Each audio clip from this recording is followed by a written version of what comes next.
السلام علیکم ورحمۃ اللہ وبرکاتہ۔ 12,000 یہودی بندر بن گئے۔ ایک روایت ہے حضرت داؤد علیہ السلام کی قوم کے 70,000 آدمی عقبہ کے پاس سمندر کے کنارے ایلا نامی گاؤں میں رہتے تھے، اور یہ لوگ بڑی فراخی اور خوشحالی کی زندگی بسر کرتے تھے۔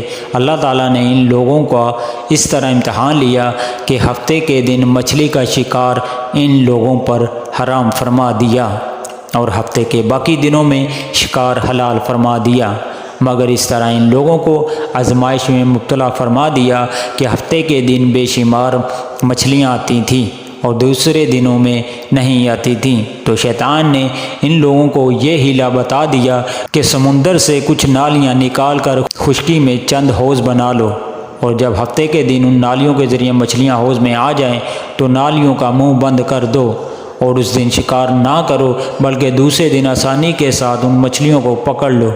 ان لوگوں کو یہ شیطانی ہیلا بازی پسند آ گئی، اور ان لوگوں نے یہ نہیں سوچا کہ جب مچھلیاں نالیوں اور حوضوں میں مقید ہو گئیں تو یہی ان کا شکار ہو گیا۔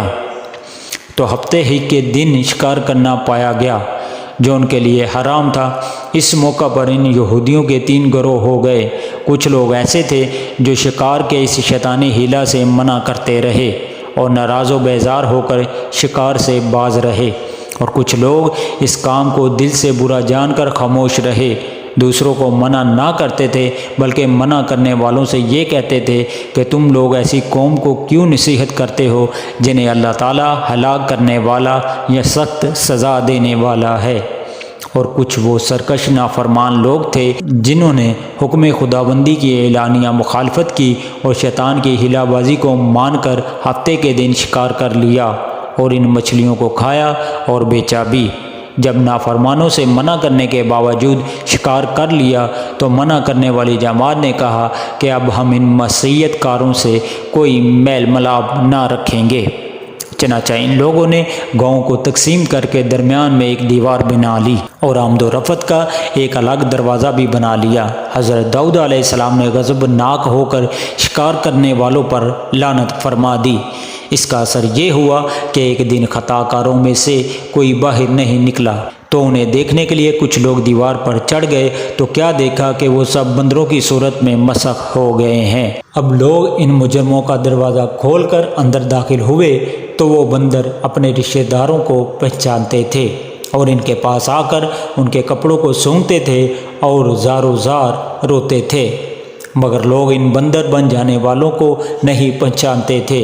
ان بندر بن جانے والوں کی تعداد 12,000 تھی۔ یہ سب 3 دن تک زندہ رہے اور اس درمیان میں کچھ بھی کھا پی نہ سکے، بلکہ یوں ہی بھوکے پیاسے سب کے سب ہلاک ہو گئے۔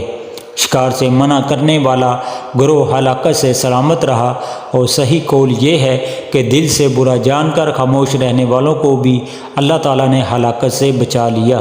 قرآن پاک کی کچھ آیات میں آیا ہے، اور بے شک ضرور تمہیں معلوم ہے تم میں کہ وہ جنہوں نے ہفتہ میں سرکشی کی تو ہم نے ان سے فرمایا کہ ہو جاؤ بندر دھتکارے ہوئے، اور ان سے حال پوچھو اس بستی کا کہ دریا کنارے تھی جب وہ ہفتے کے بارے میں حد سے بڑھتے، جب ہفتے کے دن ان کی مچھلیاں پانی پر تیرتی ان کے سامنے آتی، جو دن ہفتے کا نہ ہوتا نہ آتی، اس طرح ہم انہیں آزماتے تھے ان کی بے حکمی کے سبب۔ اور جب ان میں سے ایک گروہ نے کہا کیوں نصیحت کرتے ہو ان لوگوں کو جنہیں اللہ ہلاک کرنے والا ہے یا انہیں سخت عذاب دینے والا ہے، بولے تمہارے رب کی حضور معذرت کو، اور شاید انہیں ڈر ہو۔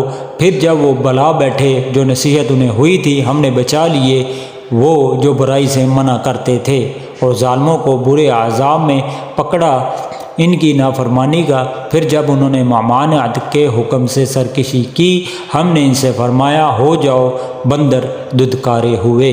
تو دوستو، معلوم ہوا کہ شیطانی ہیلا بازیوں میں پڑھ کر اللہ تعالیٰ کے احکام کی نافرمانیوں کا انجام کتنا برا اور کس قدر خطرناک ہوتا ہے۔ اور خدا کے نبی جن بد نصیبوں پر لعنت فرما دے وہ کیسے ہولناک عذاب الہی میں گرفتار ہو کر دنیا سے نیست و نابود ہو کر عذاب نار میں گرفتار ہو جاتے ہیں۔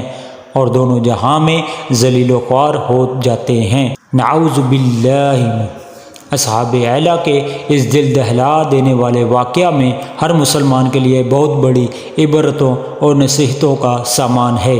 کاش اس واقعہ سے مسلمانوں کے قلوب میں خوف خداوندی کی لہر پیدا ہو جائے اور وہ اللہ اور رسول عز و جل صلی اللہ علیہ وسلم کی نافرمانیوں کی پگڈنڈیوں میں بھٹکنے سے منہ موڑ کر صراط مستقیم کی شاہراہ پر چل پڑے اور دونوں جہانوں کی سر بلندیوں سے سرفراز ہو کر اعزاز و اکرام کی سلطنت کے تاجدار بن جائیں، یعنی ہر قسم کی دھوکے، فریب، کم تولنا، جھوٹ، غیبت، چغلی سے باز آ جائیں اور ہر قسم کے لوگوں سے مسلمانوں کو نقصان پہنچانے سے باز آ جائیں۔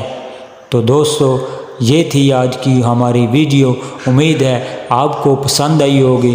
پسند آئی ہے تو ویڈیو کو لائک لازم کر دیجئے گا اور چینل کو سبسکرائب کرنا مت بھولیے گا۔ ملتے ہیں آپ سے نیکسٹ ویڈیو میں، اپنا بہت بہت خیال رکھیے گا۔ السلام علیکم ورحمۃ اللہ وبرکاتہ۔